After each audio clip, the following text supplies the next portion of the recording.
Hello students, today we are going to start 7th part of class 6 civics. Okay, so today we will start part 7 of class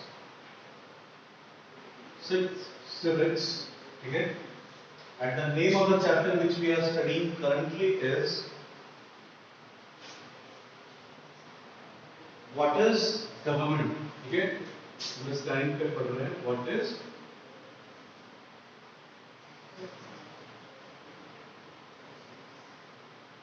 ठीक है।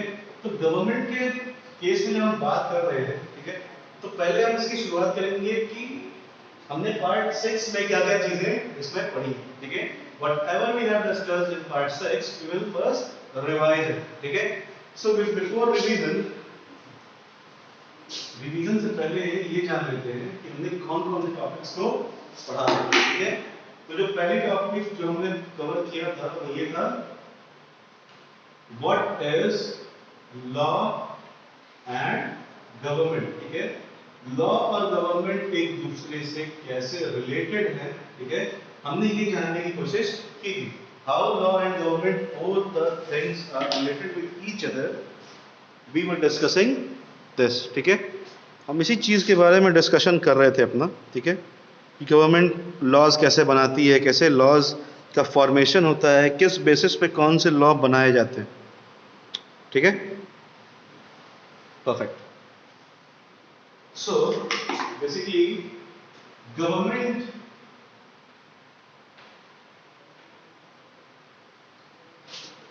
Makes laws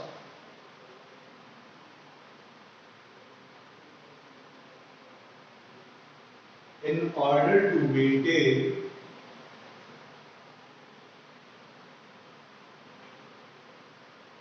peace and harmony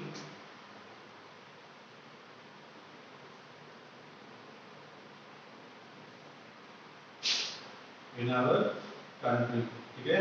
हमारे देश में harmony और peace maintain रहे, इसके लिए laws government बनाती, ठीक है। whatever is the laws that are made by our government is basically dependent upon the maintenance of peace and harmony in our country। हमारे देश में शांति और सारे लोगों के बीच में जो रिश्ते हैं वो अच्छे से बने रहे, वो बनाने के लिए गवर्नमेंट लॉज बनाती है, ठीक है।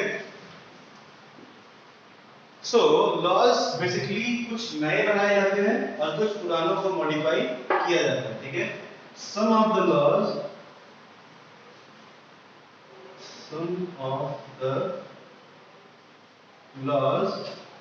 are newly made and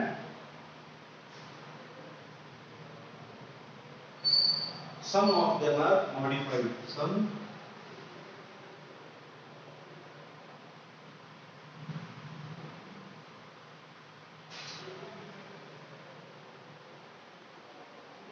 some of them are modified, ठीक है। जो नए नियम बनाए जाते हैं वो नियम या तो कुछ नए बनाए जाते हैं या फिर पुराने वालों को मॉडिफाई किया जाता है या फिर से बनाया जाता है, ठीक है। some of the laws are newly made as well as some of them are modified, ठीक है, according to the use, according to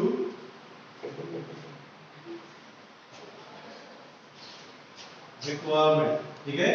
उसकी जरूरत के हिसाब से इसका फॉर्मेशन और मॉडिफिकेशन किया जाता है, ठीक है।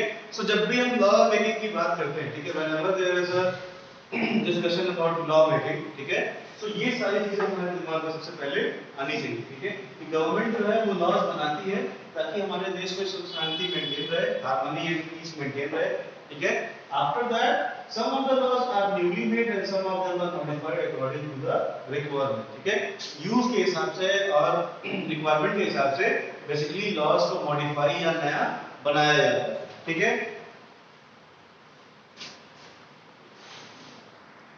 So according to the requirement new laws are made as well as old ones are modified, ठीक है। पुराने वालों को मॉडिफाई किया जाता है, नए बनाया जाता है, ठीक। इसके बाद हमने ये देखा था कि laws are equal for everyone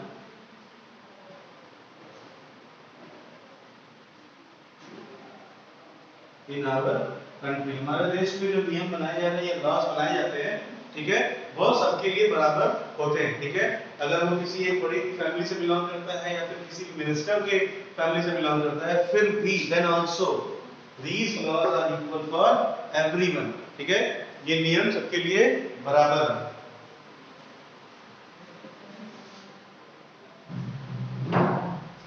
These laws are considered to be equal in front of everyone, ठीक है, everyone is equally treated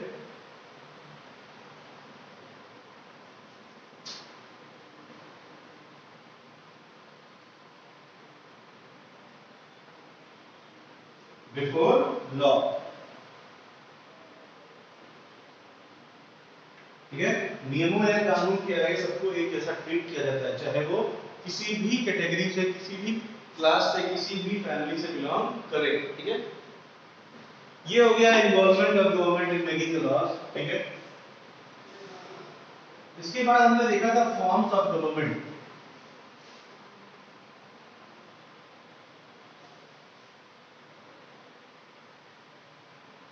इसके बाद हमने देखा था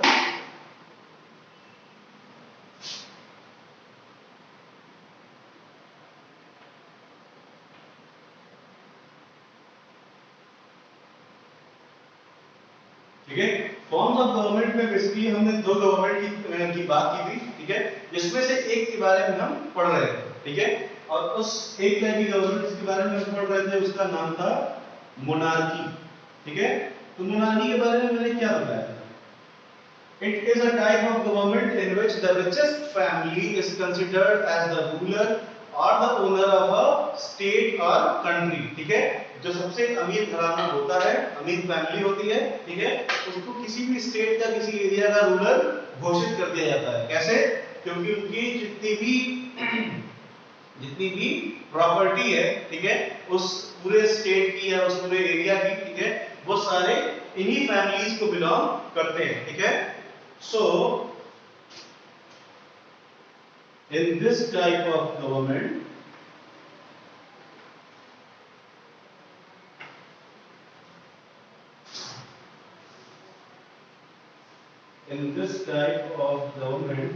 basically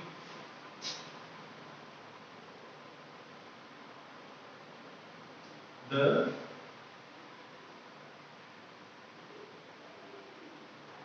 richest family of state or country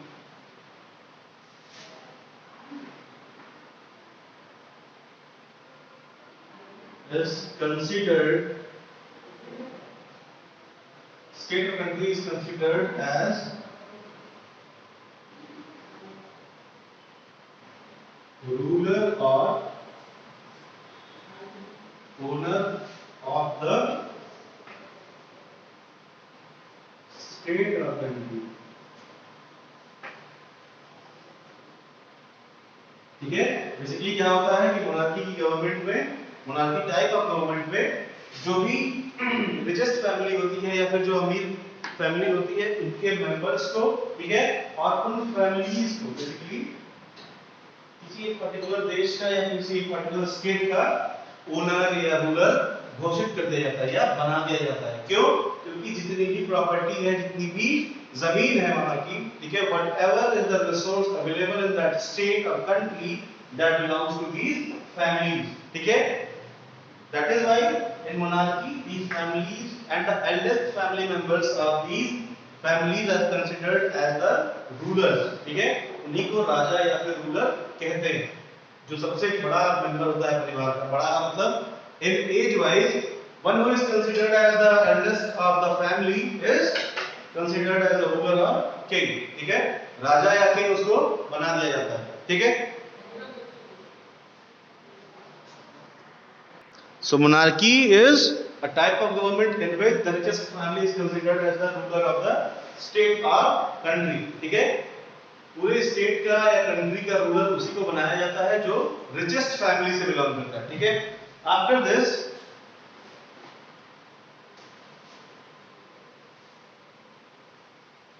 इसके बाद हमने ये पढ़ा था कि what are the rules on which king is made, ठीक है। Rules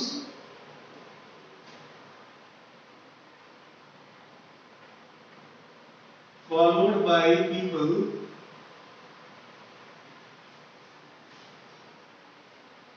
to select the king,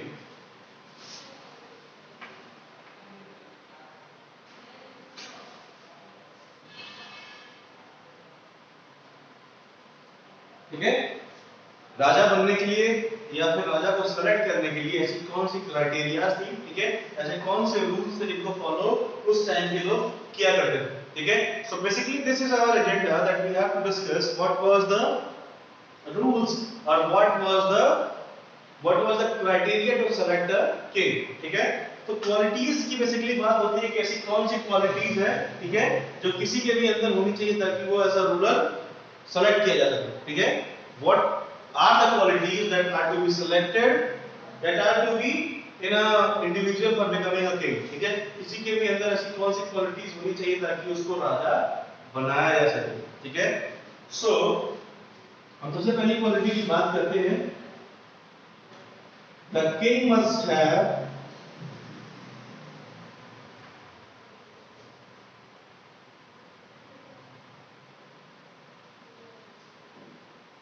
the king must have qualities of using all the weapons, ठीक है। सारे हथियार यूज करना किंग को आना चाहिए। जो भी किंग बनने के लिए दावेदारी है, ठीक है, बेसिकली उसको सारे हथियार चलाने आने चाहिए। तो पहले हम किंग की क्वालिटीज जान लेते हैं, उसके बाद एक बहुत इंपॉर्टेंट टॉपिक है जिसको हम डिस्कस करेंगे, ठीक है। After this the second most important point is that the king should have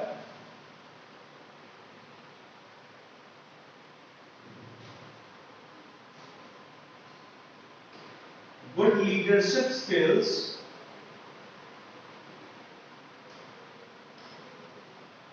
and decision making quality,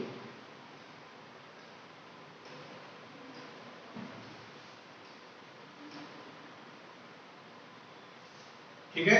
तो बेसिकली इससे क्या पता चलता है कि पहला ऐसा क्वालिटी क्या होना चाहिए कि उसको सारे अस्त्र शस्त्र या फिर वेपन्स जो भी होते हैं वो चलाने आना चाहिए, ठीक है। And second thing is basically a king should know how to make decisions,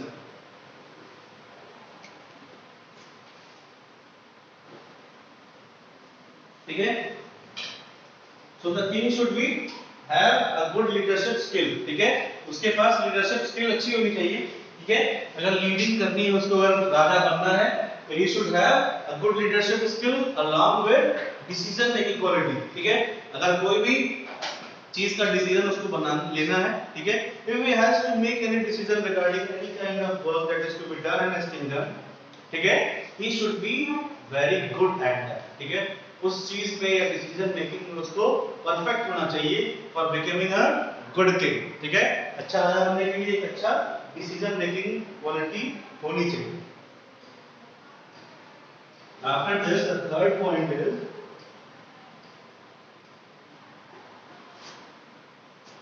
the king should be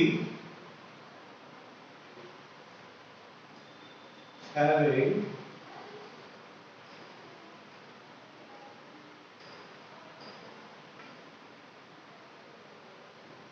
good military commanding skill,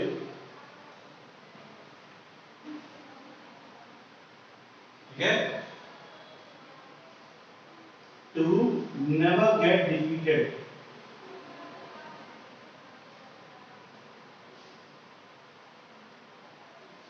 ठीक है।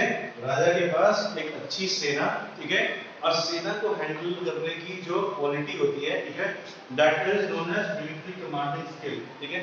मिलिट्री कमांडिंग स्किल भी अच्छी होनी चाहिए। किंग क्यों होनी चाहिए? बिकॉज मिलिट्री कमांडिंग स्किल के थ्रू आप इजीली कोई भी वॉर जीत सकते हो। जैसे अगर आपके पास कम सैनिक है, ठीक है, और सामने वाले के पास ज्यादा सैनिक है, ठीक है, if we consider two kings are in a condition of war, ठीक है, one king is having 1 lakh soldiers in his army, ठीक है, and another one is having only 25,000 soldiers in his army, ठीक है। एक राजा के पास 1 लाख सैनिक है और एक के पास केवल 25,000 सैनिक, ठीक है। तो कैसे हम उसको जीत सकते हैं, ठीक है? How is it possible to win this war, ठीक है? This is only way possible by good planning, good strategies of war, ठीक है।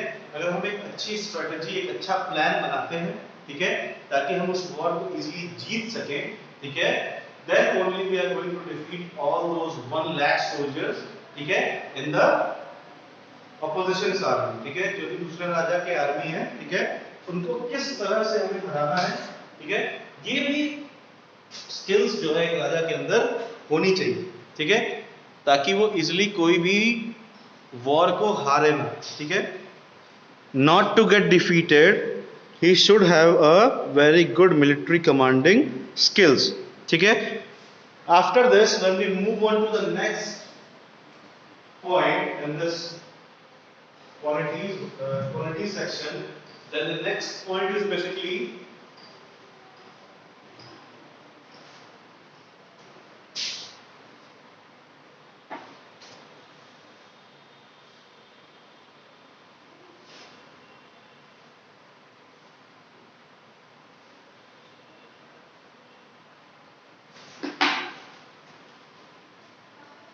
चौथा जो हमारा पॉइंट है वो ये है, the king should be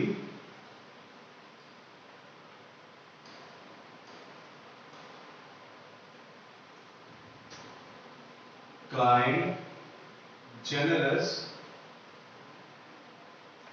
and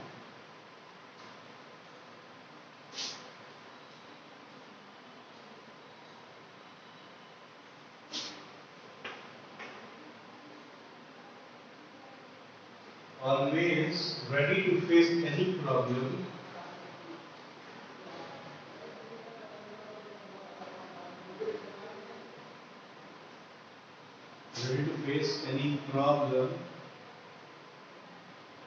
which the public is affected with, ठीक है। बेसिकली इसका मतलब ये है कि जो राजा है, ठीक है, वो काइंड होना चाहिए, जेनरस होना चाहिए। काइंड का मतलब क्या है? दयावान, ठीक है, और प्रजा के प्रति बहुत ज्यादा दयालु होना चाहिए ताकि उसकी प्रजा उससे सुखी रह सके, ठीक है। अगर एक राजा के अंदर सारी चीजें हैं, ठीक है, बट वो प्रजा की तरफ काइंड नहीं है, he is not kind towards his people, towards his public, ठीक है, then he will not be considered as a good king, because the thing that basically reminds is basically जिस चीज को सबसे ज्यादा ध्यान में रखा जाता है वो ये है कि राजा का उसकी प्रजा की तरफ क्या उसका व्यवहार, ठीक है, उसकी प्रजा की तरफ वो कैसे डिसीजंस लेता है, ठीक है, कैसे प्रजा की प्रॉब्लम्स को वो अपनी प्रॉब्लम समझ के उसको डील करता है, ठीक है, ये सारी चीजें बेसिकली देखी जाती है, ठीक है। These all are the qualities that are basically read or taken when there is selection of king, ठीक है। बेसिकली किंग के अंदर सारी क्वालिटीज हो, लीडरशिप स्किल हो, मिलिट्री कमांडिंग स्किल हो, ठीक है, बहुत अच्छा योद्धा हो, ये सारी चीजें चलेंगी, बट ये सारी चीजें चलेंगी अगर ये नहीं है, ठीक है, then he is not going to be considered as a good king, ठीक है।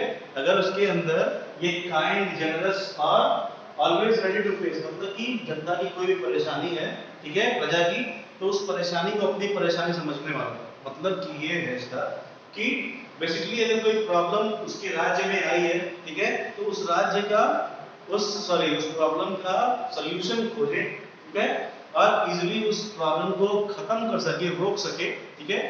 ऐसी सारी स्किल्स एक राजा के अंदर होनी चाहिए, ठीक है, to become a good king, ठीक है। सारी चीजें होंगी भी क्या करेगा जब उसके अंदर दया भावना नहीं है, काइंड नहीं है, जेनरस नहीं है, ठीक है, वो अपनी प्रजा का ख्याल नहीं रखता है, तो he will not be considered as a good king, ठीक है। अब ये हो गई हमारी किंग की क्वालिटीज, ठीक है।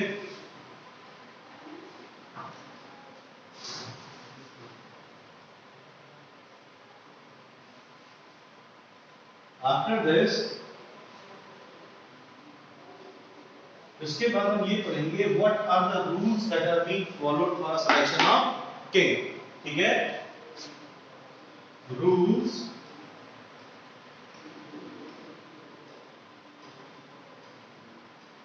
followed for selection of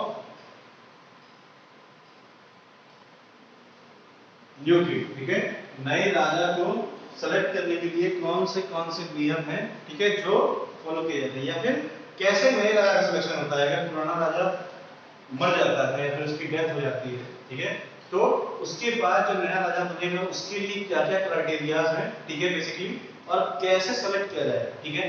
तो अगर हम मोनार्की में भी और पुराने जमाने में जाते हैं, ठीक है, तो बेसिकली ये प्रथा थी, ठीक है, ये एक रूल बनाया गया था, ठीक है, कि जो राजा का सबसे बड़ा लड़का होगा वही राजा बनेगा, ठीक है। According to the rule, the eldest son of the king, eldest son of the king will be considered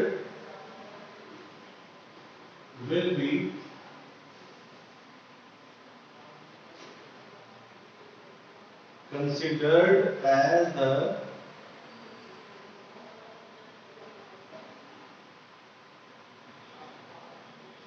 new king, ठीक है। after the death of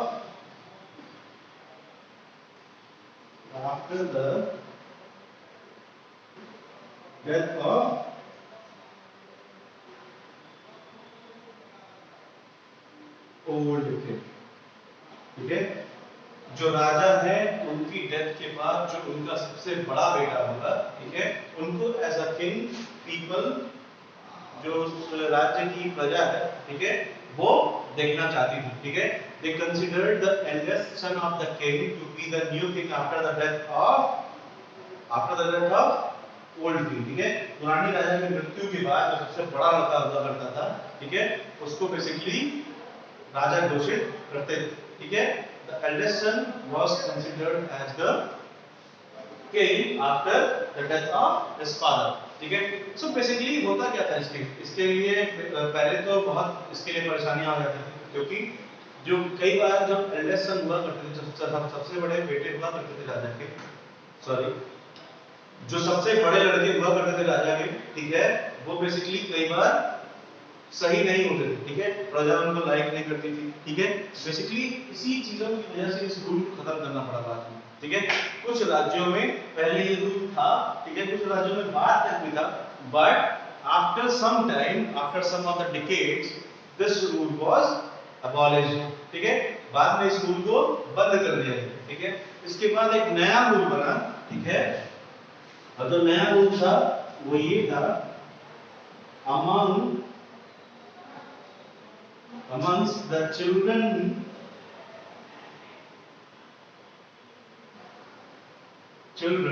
of king, one who will be considered, one who is having the qualities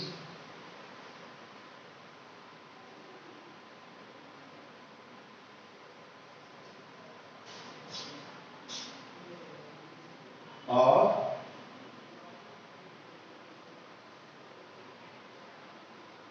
becoming a good king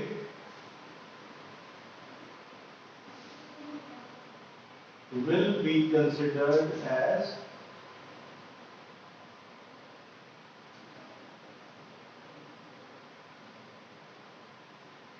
new king, ठीक है। Basically जो भी राजा के बच्चे हैं, ठीक है, उनके बीच में जिसके अंदर भी अच्छा राजा बनने की सारी क्वालिटीज होंगी, ठीक है, whichever the son of the king is having all the qualities of becoming a good king will be considered as a new king, ठीक है। जो भी राजा है, ठीक है, उसका जो उनके बच्चों में सबसे ज्यादा अच्छा जो भी होगा, ठीक है, जिसके अंदर इनकी सारी क्वालिटीज होंगी, ठीक है, उसको नया राजा घोषित कर दिया जाएगा, ठीक है। This was the new rule made in some of the kingdoms, ठीक है, कुछ कुछ राज्यों में ये नियम बनाए गए। सो जो भी राजा के बच्चों में सबसे ज्यादा होनहार और सारी राजाओं की गुण उसके अंदर हुआ करते थे, उसको नया राजा घोषित कर दिया जाता है, ठीक है, by having the qualities of a good king. इसके अंदर भी एक अच्छा राजा बनने की क्वालिटीज थी, उसको नया राजा लोग बना देते थे, ठीक है। आगे बढ़ते हैं, अब ये जानते हैं कि रूल्स बनाने के बाद होता है, ठीक है।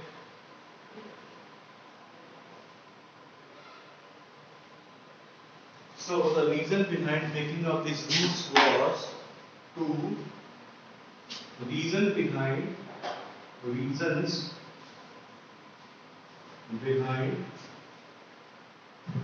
making up of रूल्स, ठीक है। रूल्स बनाने के लिए, रूल्स बनाने के पीछे कारण क्या था, ठीक है। Basically what were the reasons behind making up of the rules, ठीक है। पहले रीजन की जब हम बात करते हैं तो उस रीजन का वो रीजन ये था to avoid the struggle between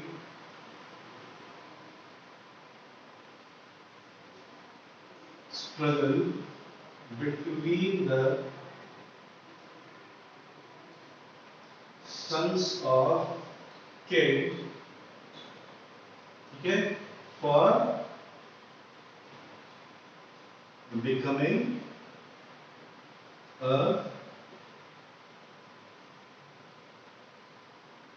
new king, ठीक है। तो बेसिकली क्या था, अपने बेटों के बीच में राज्य के लिए संघर्ष रोकने के लिए बेसिकली क्या करते थे राजा, ये सारे नियम बनाते थे, ठीक है। जब हम मुगल एम्परर्स की बात करते हैं, ठीक है, तो शुरुआत के जो मुगल एम्परर्स थे, बाबर, हुमायूं, ठीक है, इन लोगों ने, इनके यहाँ जो नियम था, ठीक है, बेसिकली राज्य के बंटवारे का नियम था, ठीक है। तो जितने भी बच्चे हुआ करते थे, ठीक है, किंग के, ठीक है, उन सब में किंगडम का इक्वल शेयर डिवाइड कर दिया जाता था, ठीक है। अगर एक राजा के 5 बच्चे हैं, ठीक है, तो राजा की संपत्ति या फिर जो राजा का किंगडम है उसको 5 हिस्सों में बांट के, ठीक है, अपने बच्चों के बीच में बांट देते थे, ठीक है, जो भी किंग हुआ करते थे। बट जब हम अपने राजाओं की बात करते हैं, बाद के राजाओं की, ठीक है, तो उनके बच्चों के बीच में स्ट्रगल्स हुआ करते थे, लड़ाइयां हुआ करती थी, ठीक है। तो अगर हम औरंगजेब की बात करते हैं तो औरंगजेब ने अपने 100 भाइयों की हत्या की थी, तब जाकर के वो राजा बना था, ठीक है। जो साथ साथ में औरंगजेब का जो जस्ट छोटा भाई था दारा शिकोह, ठीक है, उसकी भी हत्या औरंगजेब ने कर दी थी ताकि उसको राज्य मिल सके, ठीक है। To get the kingdom, Aurangzeb killed all his brothers, ठीक है, just for getting Jahangir kingdom, ठीक है, सॉरी, शाहजहां का किंगडम पाने के लिए, ठीक है, औरंगजेब ने अपने सारे भाइयों की हत्या कर दी थी, ठीक है। So to avoid the struggles between the sons of the king for becoming a new king, इसीलिए ये नियम बनाए गए थे कि बड़ा लड़का राजा बनेगा या फिर जिन बेटों के अंदर सारे किंग बनने की क्वालिटीज होगी उन्हीं को नया राजा घोषित किया जाएगा, ठीक है। Second point is, second reason was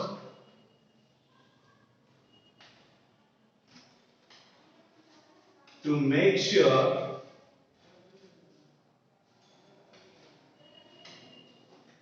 that the kingdom is getting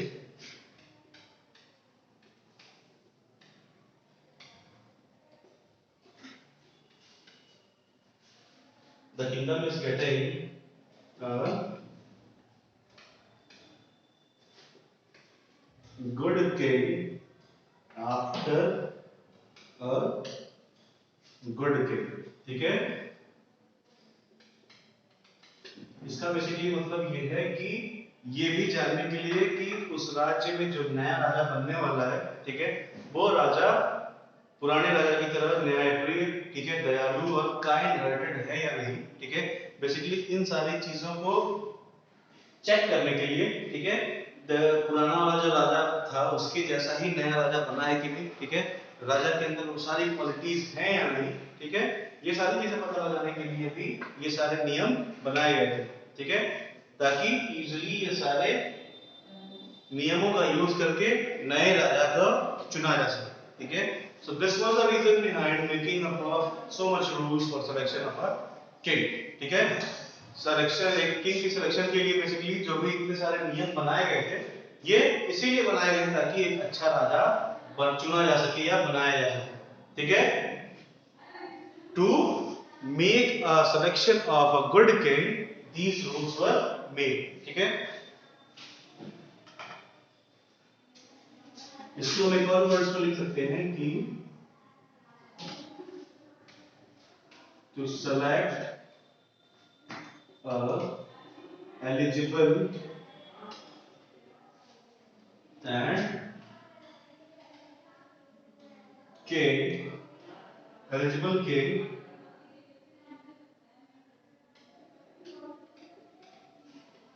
who is having all the qualities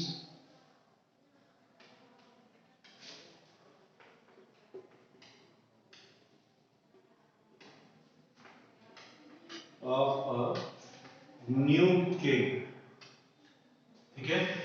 सारे क्वालिटीज उस नए राजा के अंदर भी होने चाहिए जो एक अच्छे राजा में हो, ठीक है, और एक अच्छा राजा चुना जा सके, इसके लिए सारे नियम बनाए गए थे, ठीक है। इसके बाद हम ये जानेंगे कि बेसिकली मोनार्की का एंड क्यों है, ठीक है।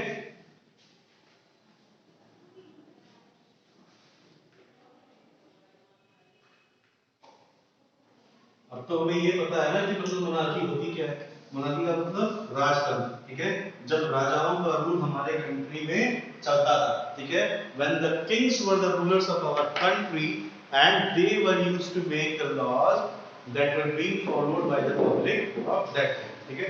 उस टाइम की जो पब्लिक थी, उस टाइम की जो प्रजा थी, उनके लिए कौन कौन से नियम बनाए जाने हैं ये राजा ही डिस्कस किया करते हैं, ठीक है।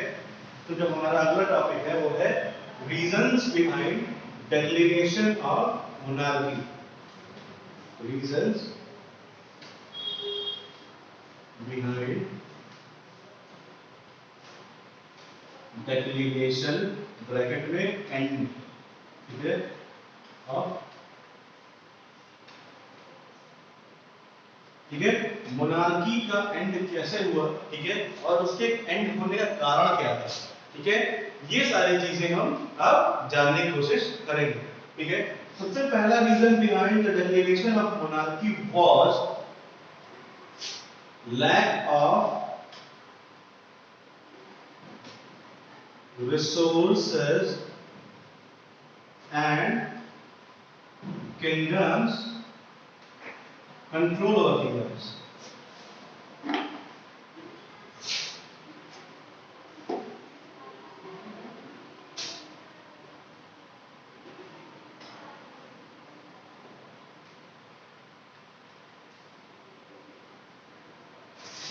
led to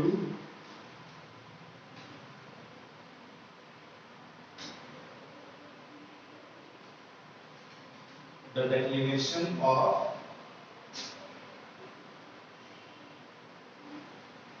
मोनार्की, ठीक है।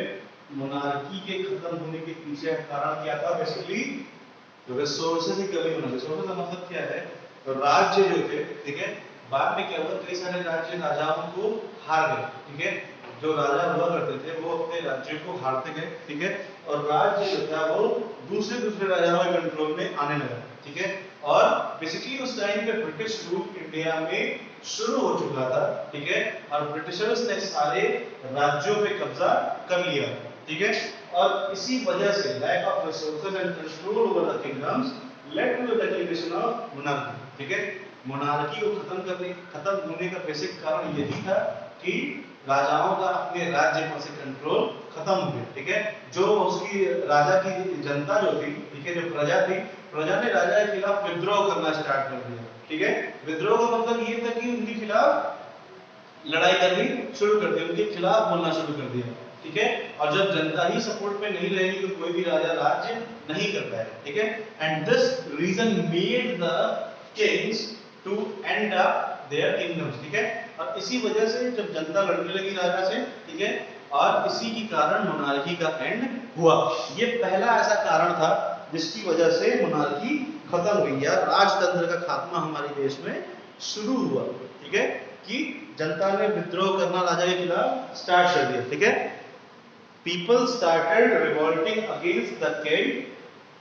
ठीक है, दैट इज व्हाई उसके बाद ये people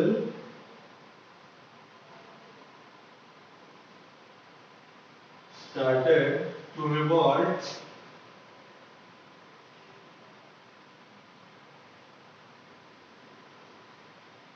against the king. This led to the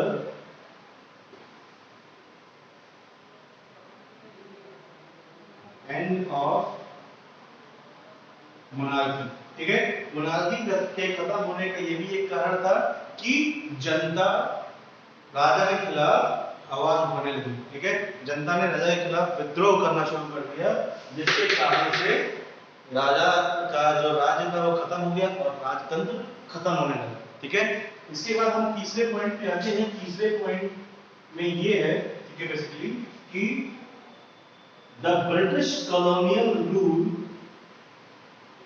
the British colonial rule was started in India and many kingdoms were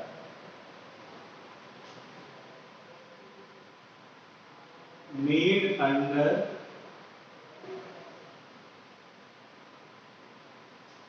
British control। ठीक है, made under British control। This led to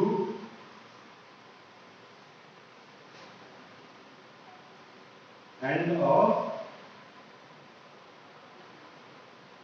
monarchy. ठीक है, basically क्या हुआ कि India में British colonial rule introduce हो चुका। ठीक है, इसकी शुरुआत हो चुकी थी, जिसके कारणवश क्या हुआ कि इंडिया में कई सारे राज्य ऐसे थे जो ब्रिटिशर्स की कंट्रोल में चले गए। ठीक है, ब्रिटिशर्स के कंट्रोल का मतलब ये है कि ब्रिटिशर्स यानी अंग्रेजों ने हमारे देश के कई सारे ऐसे किंगडम्स थे जिन पे अपना कंट्रोल कर लिया। ठीक है, अपना राज्य उस पर अपना बना लिया। ठीक है, and this was the main reason behind the declination of monarchy. Monarchy खत्म होने के पीछे का कारण ये भी एक था। ठीक है, कि ब्रिटिशर्स की जो पॉलिसीज थी, ठीक है, और ब्रिटिशर्स ने बेसिकली हमारे देश के कई सारे किंगडम्स पे अपना कंट्रोल कर लिया। ठीक है, and this was the reason behind the declination of monarchy in our country. ठीक है, कॉलोनियल रूल में बेसिकली क्या होगा ना कि जब हमारे देश में ब्रिटिशर्स आए थे ट्रेड करने। ठीक है, ट्रेड का मतलब व्यापार करने आए थे। ठीक है, और ट्रेड करने करते करते उन्होंने ईस्ट इंडिया कंपनी स्टार्ट कर दी इंडिया में। ठीक है, they started a company whose name was the East India Company। ठीक है, and with the setup of East India Company they started to acquire the kingdoms। ठीक है, जैसे जैसे उनका बिजनेस इंडिया में बढ़ता गया, ठीक है, उन्होंने अपने इंग्लैंड से और सारे सोल्जर्स नए नए आर्मी को अपने देश इंडिया में बुलाना शुरू कर दिया। ठीक है, और उन आर्मीज के हेल्प से बहुत सारे ऐसे किंगडम्स थे जिन पे उन्होंने अपना अधिकार जमाना शुरू कर दिया। ठीक है, और इसी कारण से हमारे देश में कई सारे ऐसे किंगडम्स थे जो उनके कंट्रोल में आ गए। ठीक है, और वहां के राजाओं को उन्होंने मार दिया। ठीक है, और इसी कारणवश हमारे देश में मोनार्की खत्म हो गई। ठीक है, from the starting of 19th century it was assured that the monarchy is going to be ended in our country and the Britishers were considered as the rulers of our country और the acquirers of our country, ठीक है। हमारे देश के जो नए rulers थे या नए लीडर्स थे वो बेसिकली किसके अंडर में आ गए, ब्रिटिशर्स के अंडर में आ गए, ठीक है। और इसी वजह से हमारे देश में मोनार्की खत्म हो गई, राजतंत्र का खात्मा इसी वजह से हुआ, ठीक है। अब आगे आते हैं अगले पॉइंट पे, ठीक है। जो नेक्स्ट पॉइंट या नेक्स्ट रीजन था मोनार्की खत्म होने का, ठीक है, तो हम इसके बारे में बात करेंगे।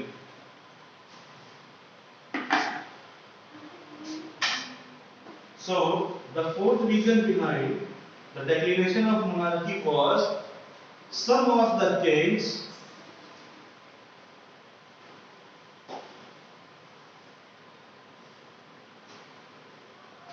started to settle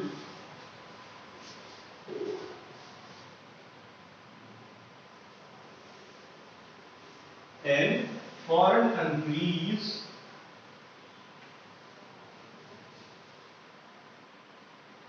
and they gave their kingdoms to the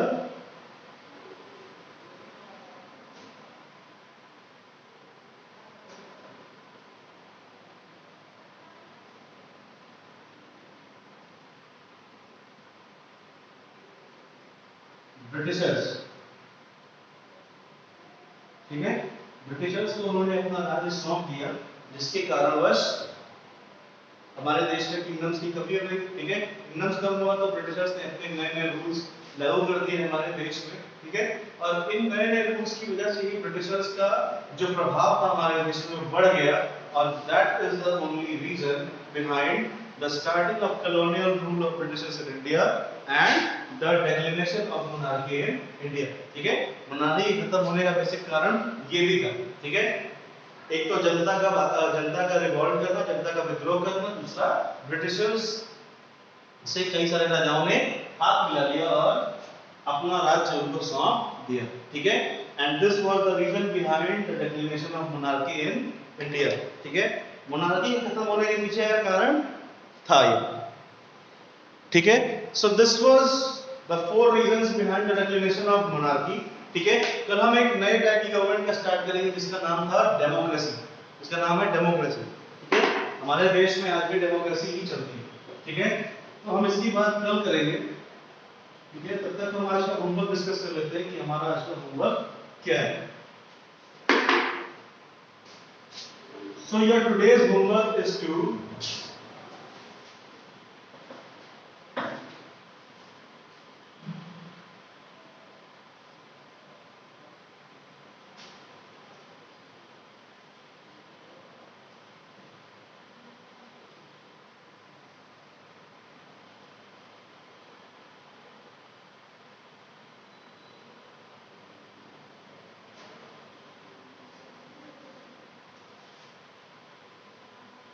what do you understand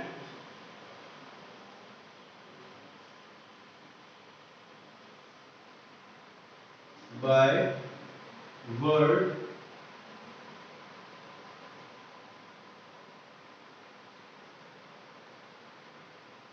government, ठीक है। List 5 ways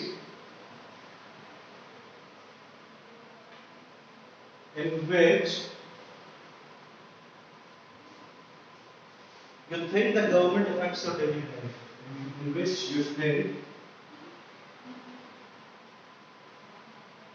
government affects your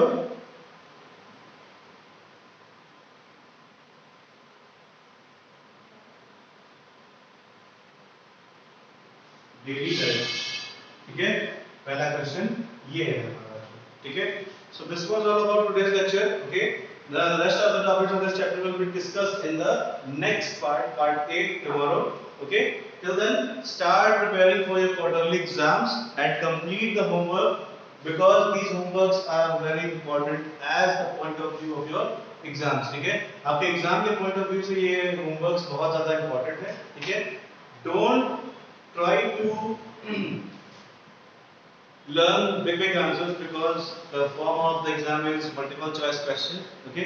so you have to just read whatever I have taught, ठीक है। मैंने जो जो भी चीजें पढ़ाई है उसको आप प्रिपेयर करना स्टार्ट कीजिए, क्योंकि मल्टीपल चॉइस क्वेश्चन में मैं क्वेश्चन वहीं से दूंगा जहां पे बेसिकली जो जो चीजें मैंने पढ़ाई है, जो जो चीजें मैंने होमवर्क में दी थी, ठीक है। Till then start preparing, stay safe and thank you for watching.